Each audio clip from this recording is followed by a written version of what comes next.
Welcome back to the agenda with your Missoula County Commissioners. I'm Juanita Vero, and I'm here with my fellow commissioners and friends, Dave Strohmeyer and Josh Slotnick. And today we're kicking off Season 6. Whoa! Wow! Season 6? Amazing. We are not that old. Wow. No. Season 6 of the agenda today. We're joined today by Kerri Mueller of Missoula Public Health, who's going to chat about science and history and air quality here in Missoula.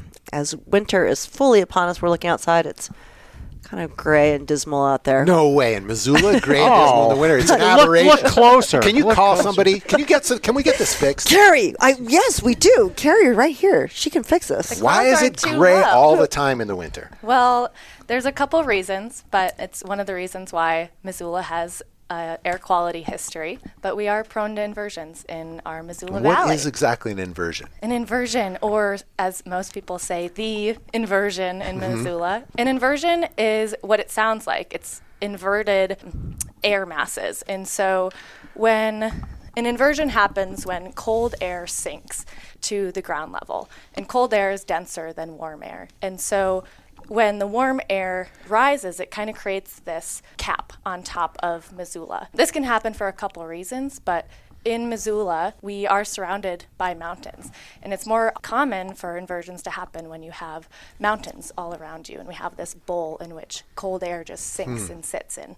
Inversions are more likely to happen when there's high pressure systems, kind of creating stagnant air. Wait, so that's different than when we're looking out at we're looking at the L and the M here up Hellgate Canyon. And on gray days, you get the line right at like the M. That's from Glacial Lake, Missoula. You're right. Different topic. No, but the line of frost or cloud versus sun, like. So now I'm confused because if the cold air was trapped, why isn't it colder down below? But when I look out on the mountains, it's very frosty. Yeah. Snow above that line. Well, I haven't seen snow in a long time. Well, that's that white stuff there. That's snow. It's Snow-ish. It's frost. Kerri, what the hell are we talking about here? So, Juanita, what you were describing is like the low-laying clouds, and often that is when an inversion is happening. The cold air sinks to the bottom, and then it can trap air pollution, and it's more likely that clouds are going to form in that upper layer of the cold portion, but you can get above it. Maybe you've done this before and you've hiked up the M when there's an inversion, and you can see above that layer, and it's usually like pretty flat, and it looks like there's a blanket on top of Missoula. Imagining that's what Glacial Lake, Missoula used to look like. Yeah. It's from the top of Paradise at Snowball. You look down and you see the gray lake. So this cloud cap sounds like it could be potentially dangerous if we're putting out emissions underneath that cap. They don't rise up and blow away. They just get stuck here. Exactly. Is that right? Yeah, that warm layer that's sitting on top of the cold layer traps everything below that. And so anything that's being produced underneath that warm layer, like, can't go anywhere. Exactly. Car emissions.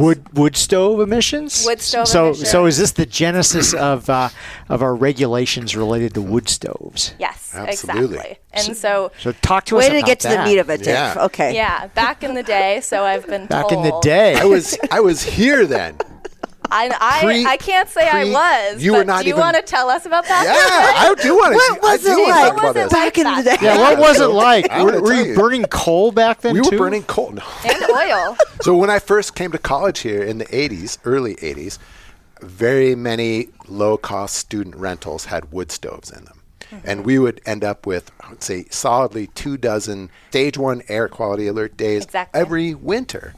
And the smell of Missoula was somewhat distinct, and it was a blend of wood smoke and the emissions from our multiple mills that were running 364 days a year, 3 shifts a day. And I'm not sure the genesis of the legislation, whether it came from the state or the city or where it came from, but law was passed, and as homes were sold, if they had wood stoves in them, this wood stove had to be removed in order for the sale to take place. And so bit by bit, the wood stoves within our air shed went away, and due to all kinds of external economic factors that have nothing to do with Missoula, our mills slowly closed, and lo and behold, our stage 1 air quality days in winter went mostly away, and now we have them in summer due to wildfires, which we didn't have nearly as badly back then. When was catalytic converters created?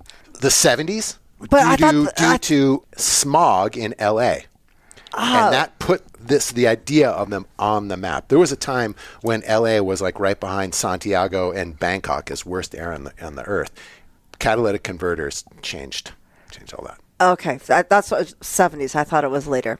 What do you think about all this, Kerri? Yeah, I was going to say there's so many pieces in there to pull apart because in Missoula we have a bunch of sources of air pollution, vehicles and wood stoves, fireplaces, and industry, as well as dust from gravel roads and a couple other sources. But those are kind of the main ones. But from the 1950s to 1970s, industry was huge here. There was a lot of industrial wood waste burning. And burning was done in beehive burners commonly known as TB burners, wood gram burners. They produce a lot of smoke and a lot of emissions. And so the Clean Air Act passed in 1967 and again in 1969, but it gave local programs ability to have authority over air pollution in certain areas. And so Missoula Public Health was like, we want authority in Missoula County over our air emissions, and we want our own air program, which is what happened. And once that happened, we were able to act more on these sources that were emitting air pollution, or mostly particulate matter, or PM. And so by the early 70s, like 1974, 75, we were able to have stricter enforcement over industry, specifically the beehive TP burners, which drastically reduced the amount of emissions from industry. But in 1973 was the Arab oil embargo, and that really shifted our reliance on burning oil to burning wood. And a lot of people relied on wood stoves to heat their homes. And we saw a really big spike of wood stoves and wood stove burners in Missoula. So once we kind of got industry a little more under control as far as air pollution, not to say it wasn't still there, we saw that residential wood stove use and wood burning was our major contributor to air pollution, which would cause, in the wintertime when there's a strong inversion set up and it's gray, it would cause the lights to turn on in the daytime downtown. I've heard from several sources that. And there was a distinct smell. The smell was kind of awful. sulfury smell. So elsewhere in Missoula County, is there something similar in the Seeley Lake area as far as air stagnation concerns? Yeah, definitely. There's also inversions that happen in Seeley Lake. And just as a bigger picture, inversions can happen any time of the year. It's not just the winter time, but in the winter time, they're likely to be stronger and occur more frequently. With the use of wood stoves, it's more likely that we have air pollution built up under an inversion. So back to Seeley Lake, yes, we do have, it's called the Seeley Lake Wood Stove Zone. Seeley Lake has higher particulate matter pollution and higher pollution due to wood stove use. There's a lot of people up there that use wood stoves. And so the Seeley Lake Wood Stove Zone is just a zone that has specific rules around what stoves can be installed up there. And they're a little more stringent than the rest of the county, but not as strict as the Missoula Air Stagnation Zone.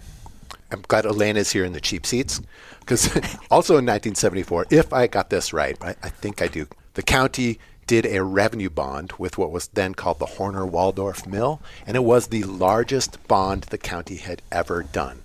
And what a revenue bond, what this means is the county is a conduit to the municipal bond market, but revenue from another entity is what services the debt, not taxes. So Missoula County put up, it was like $40 million for scrubbers at Horner-Waldorf, which really helped supposedly clean the air coming out of the mill. And then that debt was serviced by Horner-Waldorf, not by Missoula County taxpayers. But that too may have been a jump forward in the early 70s. Definitely. And maybe the Elena, were you wanting to? And I was not here then. I was just a mere child. But I stumbled across a newspaper article when attempting to do some research for something else and read about this and was just blown away at the size of the bond. Like, we haven't done anything even close to that. He was a precocious child into debt service. Yeah, I know a lot of 9-year-olds are not, but an early adopter of government nerdism. Yeah, and I wonder if that was in some way related to our air pollution control program. Elena is saying yes. Happen. Oh, maybe we should introduce Elena. Does she even need introduction? Yeah, this is Elena Evans, Environmental Health Manager. But, since Smurfit Stone stood up and started operating, the county participated in a number of environmental reviews and efforts to improve environmental conditions associated with it. So when new rules came into place and scrubbers were something that were going to need to be in place for environmental permitting, the county got involved in order to push for and address and help make it upgraded to the best version possible as compared to just meeting some minimum standards. And so there was a strong effort there that really helped further our air quality efforts in Missoula County. And is there a difference between paper mills versus, the Bonner mill, or, were there issues?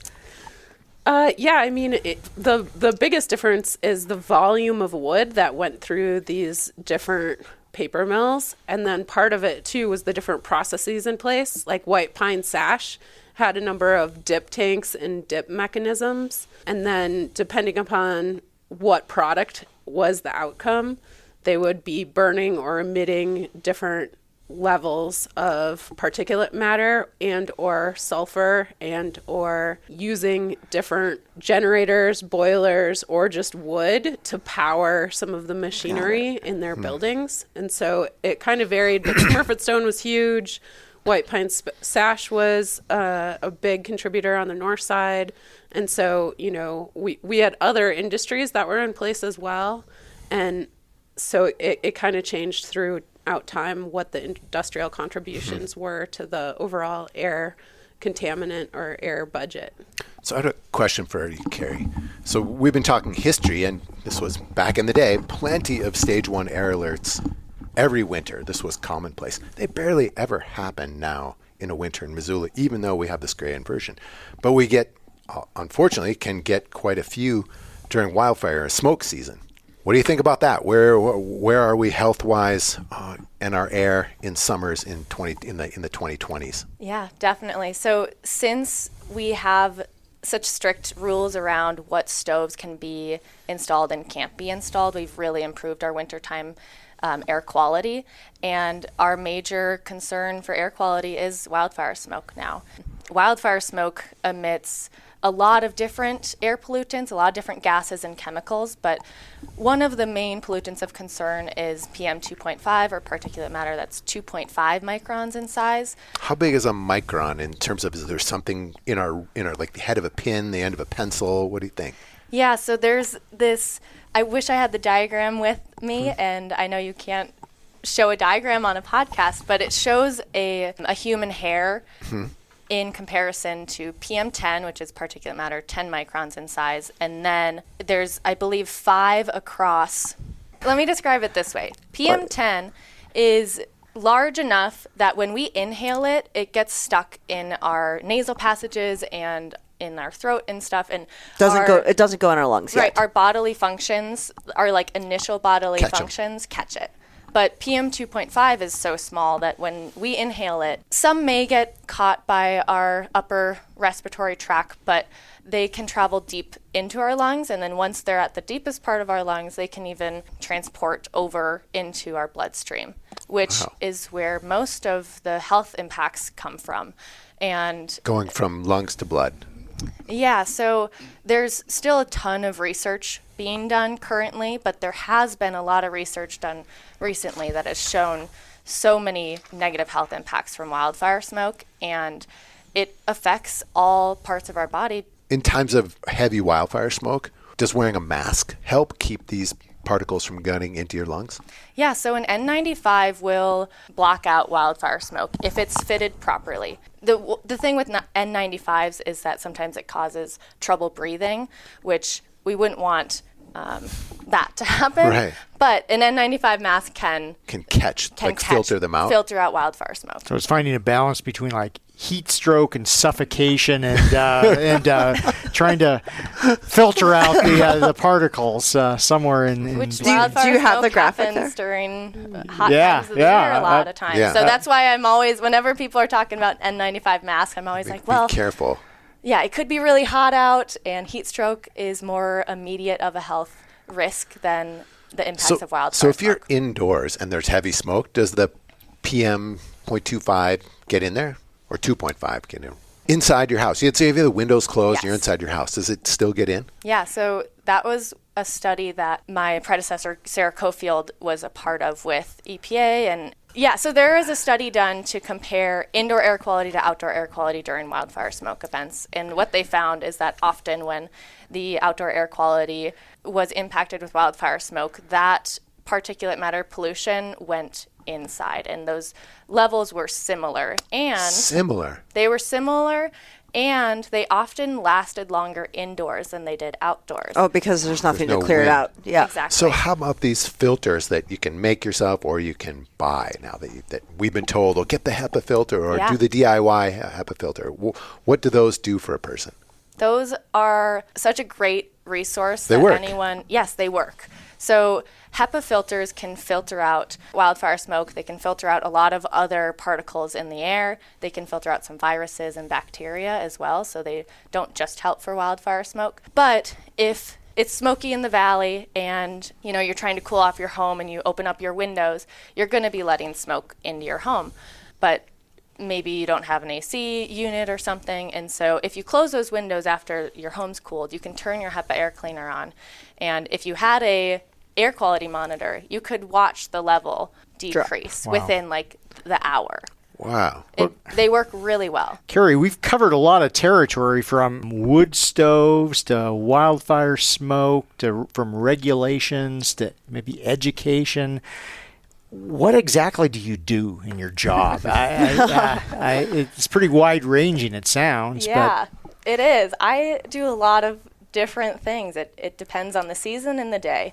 A lot of what my job, or what I do specifically, has to do with outdoor burning regulation. And so from spring to fall, and even some in the winter, I am looking at conditions and seeing whether it's a good day to burn or not to burn, based on the impacts that it will have on our populations as far as smoke production. But on top of that, I also monitor for wildfire smoke and other air stagnation events and air pollution stagnation events. And in the summer, I write wildfire smoke updates, and I educate people about wildfire smoke and the health impacts and how you can reduce your exposure. We also permit industry, such as gravel crushers and asphalt plants and mills and several other industry in Missoula County.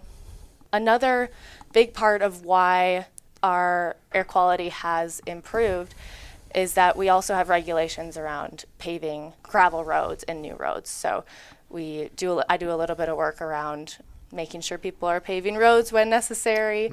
And we monitor air quality every day all throughout the year. So how does a person find out what you get via monitoring? Yeah, there's a couple websites that you can use, but the one that I always recommend is the Fire and Smoke Map, which is fire.airnow.gov. And I recommend that one because it not only has our 3 regulatory monitors, one up in City Lake, one in Boyd Park by the fairgrounds, and then one over in Frenchtown, but it also shows purple air monitors, which are a easier to set up, lower cost air quality sensor that will measure PM 2.5, and it shows all of those, and there's a ton of them across Missoula and across the U.S. And so you can find an air quality monitor that's closest to you and know your local air quality. Is there a link to that? Like if somebody was to go to our website, is there a way to easily get to that? It's on the Missoula Public Health website under missoulapublichealth.org/environment/air. And there's a couple links. It also links to Today's Air, which is a similar service through DEQ, but that map shows the regulatory monitors, which is also a great resource to look for air quality. And if you wanted a burn permit, like is that so? Okay, so say I want to burn and I'm out in the county. How do I determine whether or when is a good time to burn, or do I just call you? What's the process? Yeah, if you are looking to burn, you need to get a burn permit first, which you can go to burn.egovmt.gov. And how much do those cost? They're $7. And On that site, you put all your information, you do a little test that makes sure you understand when you can burn and what you can burn, and making sure that you're safe when burning. And then before you actually burn, you need to activate that permit. And you can do that by either calling the phone number that is listed on the permit that you receive, or activating it online at the same website, burn.egovmt.gov. So in the vein of burning, a topic that's near and dear to me is prescribed burning. Mm-hmm. And if you take a look at the broad swath of history, the 20th century was a little anomalous in that literally the amount of fire on the landscape and smoke in the air was suppressed due to fire suppression, and we are reaping the results of that in some respects today, kind of saving up the fuel on the landscape for conditions that are now extreme at times. Need to be burned. And so fire is not an anomalous thing. It needs to happen, and in fact, I would argue a lot more fire and to some extent a lot more smoke needs to be emitted at times, but to the extent that we can make some choices as far as when prescribed burns occur, what are your thoughts as far as how we go about the ecological restoration work that needs to happen, that requires fire on the ground, that will emit smoke, but doing that in a way that mitigates, to the extent we can, adverse effects of that? Our forests need fire to be healthy, but it does produce a lot of smoke, and that can have pretty significant impacts on populations, people that live near where these fires are happening. Not all of them are happening right by a town, but there's a lot of moving parts that go into having a prescribed fire happen. You know, there's the experts on what the prescription is going to be, where the burn is going to happen. But my role in that is once the agencies that do the prescribed burning, such as BLM, Forest Service, DNRC, once they've got that all together, they submit it to me and they say, we want to do this burn on this day. And then I look at the conditions and I see if the weather conditions for that day are optimal for smoke dispersion. What are optimal conditions? Yeah, so it depends a little bit on the time of year, but ideally I'm looking for a mixing height that's above 2,000 feet. What's that? It's the level at which the lower layer of air is mixing. And so the higher the mixing height, the better. Oh, and so if we go back to inversions, it's like 40 feet off the deck, right? There's yeah, no if you mixing. look at the mixing height when there's an inversion, it's going to be really low. Yeah. And so the higher the mixing height, the better. And then also looking at transport winds, so that the higher mixing height allows for the transport winds to actually move that smoke that's produced away and mix it with the atmosphere and dilute it. So I'm looking at those conditions and seeing, you know, how big is this fire? What type of burn are they doing? And what do you mean by what type of burn? There's several different types of burns that like BLM or Forest Service might submit for. They can do hand piles or broadcast. Yeah, broadcast or understory. And then they can do like the large excavator piles, mechanical piles. There's just a couple different types of burns. I'm assuming throughout the region there are other people like yourself doing similar jobs, and we can certainly look at what conditions are here in Missoula County, but someone could be lighting it up over in Coeur d'Alene or something, sending smoke our way or to the east of us. And how does that coordination work? Yeah, and that definitely could happen. But how it works in Montana and Idaho, we actually have this group called the Montana-Idaho Airshed Management Group. And it has a website where all of the burners submit their prescribed burns, and then I coordinate with the airshed coordinator and sometimes with state DEQ, and state DEQ is the coordinator for most other parts of Montana. And so usually what happens is once there's a burn submitted, I take a look at everything, I take a look at the forecast, and then I call up the airshed management person and have a conversation with them about the burn and say, you know, this looks great, this is a really good day for this.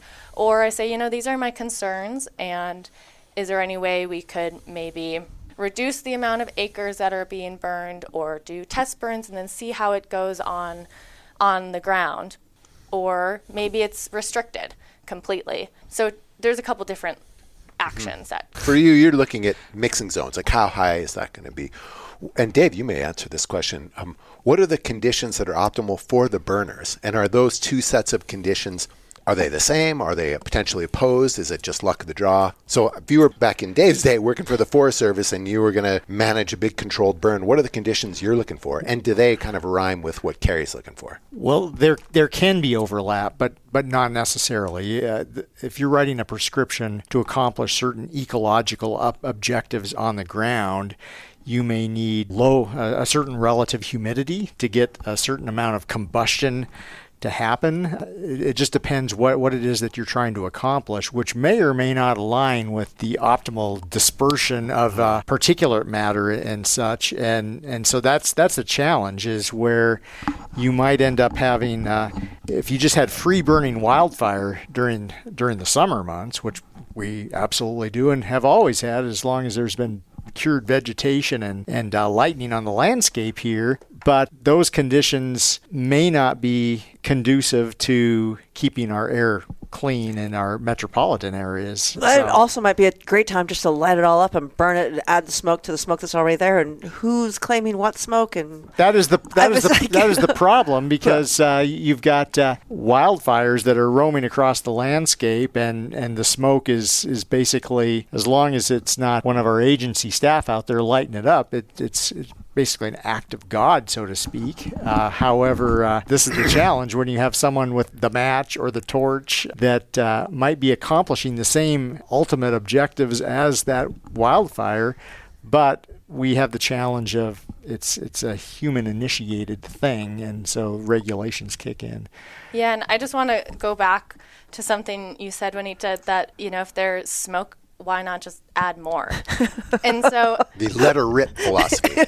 Yeah, and which I can like. And so if you go onto that fire and smoke map and you look at the air quality, there's different levels of air quality, and it's defined by the air quality index. So there's like green is good air quality, and then it's moderate, and then it's orange for unhealthy for sensitive groups.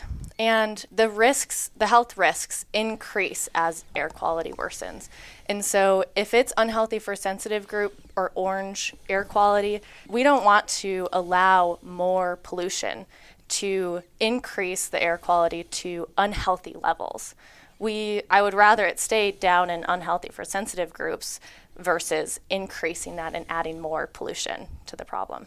Yeah, I mean, are we ever in a situation where let's just breathe this amount of bad smoke now, as opposed to potentially breathing a whole lot more bad smoke later? Yeah. Well, Elena needs to speak. Elena, yeah, sorry, go ahead. I think it's great that this is brought up. And I think it's also wonderful to have this ecological perspective, but also a big part of why the air quality program is rooted in the Missoula Public Health, because although we are seeing more and more smoke in the summer as compared to the winter, when you think about somebody who's grown up in Missoula and is taking in smoke, historically it was in the winter, now it's in the summer. What we're kind of thinking about as well is what can we do to decrease that amount of smoke that an individual takes in over the course of their lifetime, because there are very significant health associations with increased smoke intake, and there were actually some studies up in Sealy Lake associated with some of those fires. And so we know that the 2017 fires. Right. And so we know that there are very real health impacts from taking in smoke. When we think about the Clean Air Act, it's really focused on states and counties. And so when we think about wildfire smoke and wildfire smoke coming into our county from Canada, from other states, we really can't do much about that. But what we can do is deal with things in the county. And so that's why the county has burn permits, looks at prescribed burns, and continues to work to keep the air clean in the winter, even though we're seeing less air quality impacts during that time, because over your lifetime, that will increase your likelihood for healthy lungs, for a decrease in certain diseases and things like that.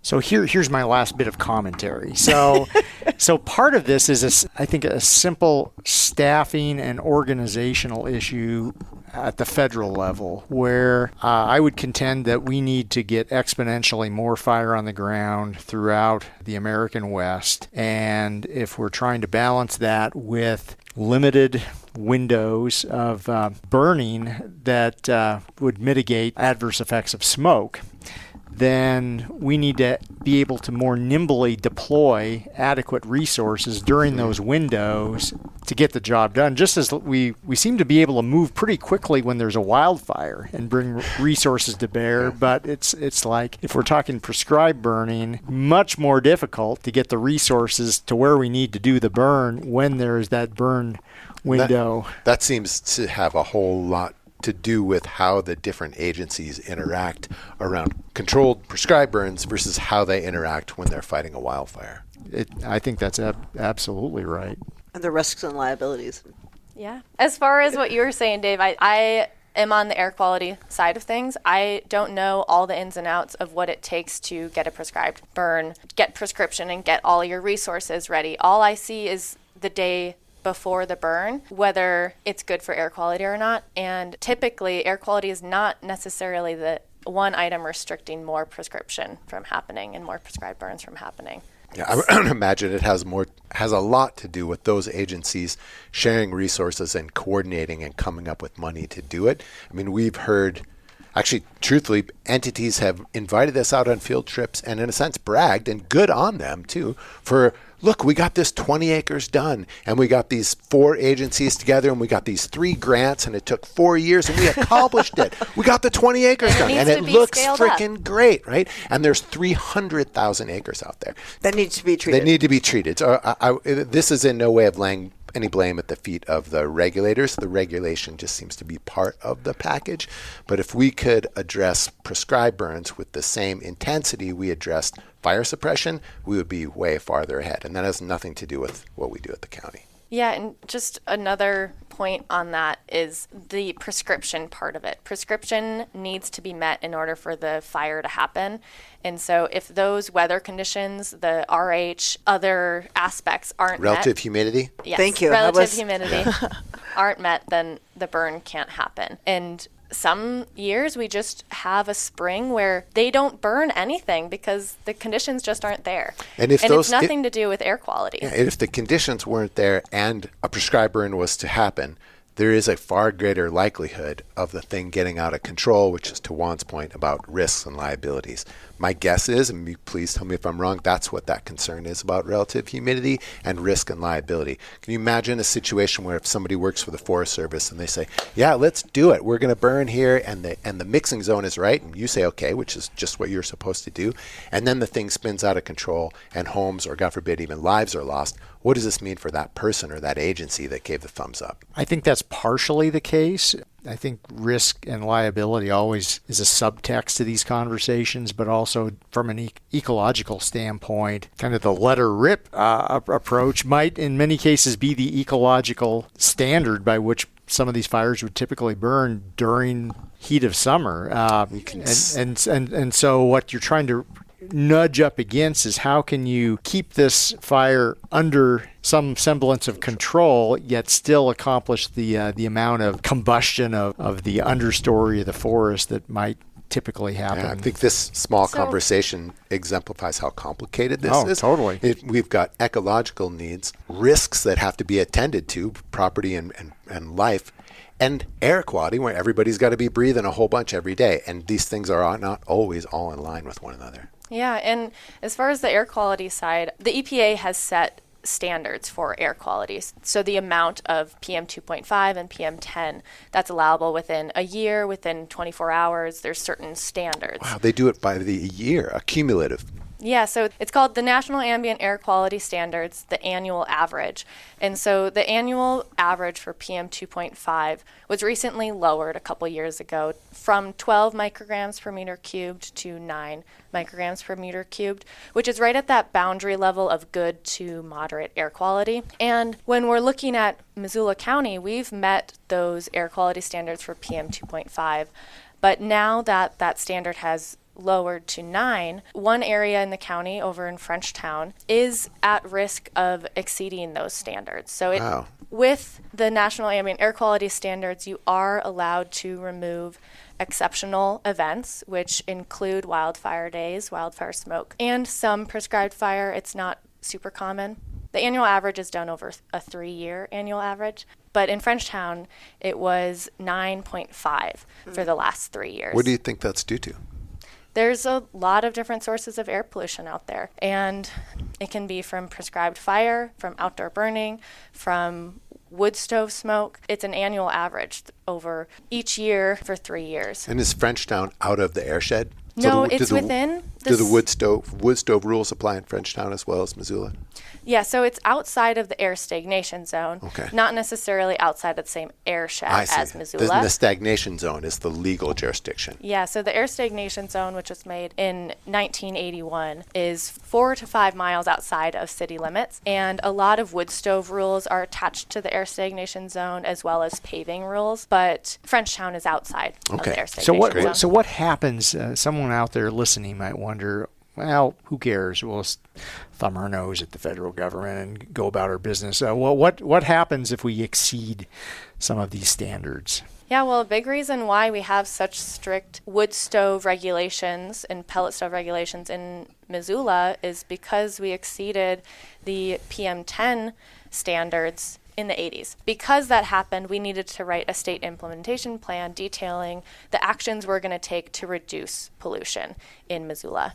So if that happened in Frenchtown, we would need more rules to detail how we're going to reduce air pollution in Frenchtown. But would we be fined or legal action? What would be the result of just kind of business as usual, other than having to write a plan? Well, the EPA would designate us as non-attainment status, and we would be required to submit a state implementation plan. What if we didn't do that? Yeah, well, so part of the reason right now that we have different zones and we have a local air program is so that the whole county isn't subject to all of the rules that are in the air stagnation zone. If we didn't have smaller zones and air sheds, and if we didn't have these rules in place that we're required to adhere to, then either the state or the EPA would have to enforce them, and it's easier to do that at a county-wide scale.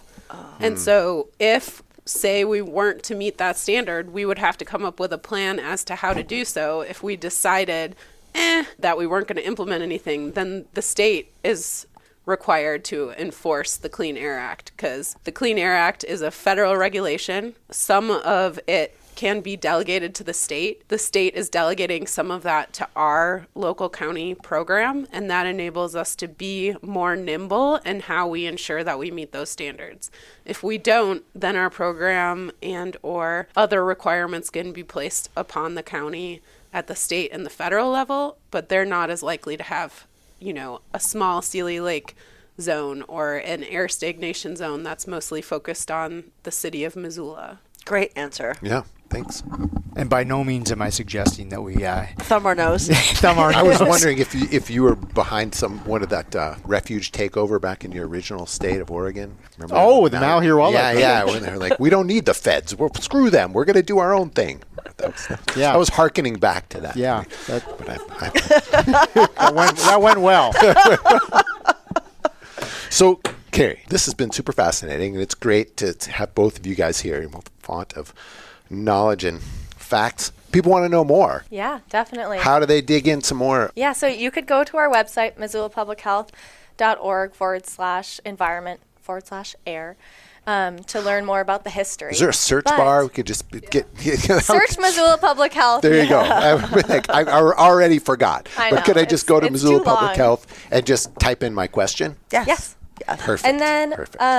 if you do have a specific question, or if you want to share your I could imagine memories somebody. of bad air quality in the day, you could email us. I'm going to try and live in the future, I promise. So I could just imagine somebody going to our website and just saying, is it safe to go outside with my kid today? Yes. Can they type So that in? It might not answer that specific question, but it will lead you towards air quality and learning about the air quality index. You get where you need to be eventually. Yeah, and learning what levels of air quality mean what, and and what actions you should take and Yeah. if you should reduce your time outdoors. Your weather app on your phone actually will make suggestions whether or not your kid could go out. We try to rely more on fire.airnow.gov because we don't 100% know where the data is coming from. Got it. I wonder if you did a search on Board of County Commissioners in hot air, what that would. What happened? Yeah. So check that out. another really good resource is MontanaWildfireSmoke.org. Yep. And so that website is a partnership between Missoula Public Health and Climate Smart Missoula Great. to get all the information around wildfire smoke and health impacts and how to check the air quality and all of those things, what you can do to reduce your exposure. All of that is in one spot, and that's a really great website. And our website links to that fantastic. website. Great. But then people can also email us at air quality. Is it at easy to Missoula get County. to instructions via our website on how to make your own HEPA filter? Yes, on MontanaWildfireSmoke.org, there are instructions for how to do a DIY air filter. Yeah, especially given what I've learned today from you, that they really work and they're They do. not And they're hard very at all. easy. Easy to make, don't cost much. And because who knows, we could have a rough summer of wildfire smoke, and we want people to be Knocking on breathing wood. clean air in their homes. Yes. So, Kerri, I imagine you listen to plenty of podcasts and read interesting books and watch cool TV shows. In And listen to any of great those music. things, listen to great music. In the recent past, did you stumble into anything you thought, well, that was really worth remembering? I'd love to re-say this to a friend in any of those genres of culture. Anything come up? Yeah, I recently read Wild Pork and Watercress, which is a Cool book. name. It's an adventure to a young person and an older person going into the New Zealand bush. And what stuck with me was just that you can keep exploring and really appreciate the natural environment around you, even if your situation is not the most ideal. And so I really appreciated that book, and I recommend it. Say the name one more time. Wild Pork and Watercress. Great. Thanks for that. So great. Okay. Yeah. Thank you. Thank you. Yeah, Thanks so much for joining us today. Thanks fun. for coming. And thanks, for Elena. Yeah. Yeah, and thanks for for all having the me. good work you guys and MPH does. Thank you. Thank you. We're happy to. Thanks for listening to The Agenda. If you enjoy these conversations, it would mean a lot if you'd rate and review the show on whichever podcast app you use. And if you know a friend who would like to keep up with what's happening in local government, be sure to recommend this podcast to them. The Agenda with the Missoula County Commissioners is made possible with support from Missoula Community Access Television, better known as MCAT, and our staff in the Missoula County Communications Division. If you have a question or a topic you'd like us to discuss on a future episode, email it to communications@missoulacounty.us. To find out other ways to stay up to date with what's happening in Missoula County, go to missoula.co/county updates. Thanks for listening.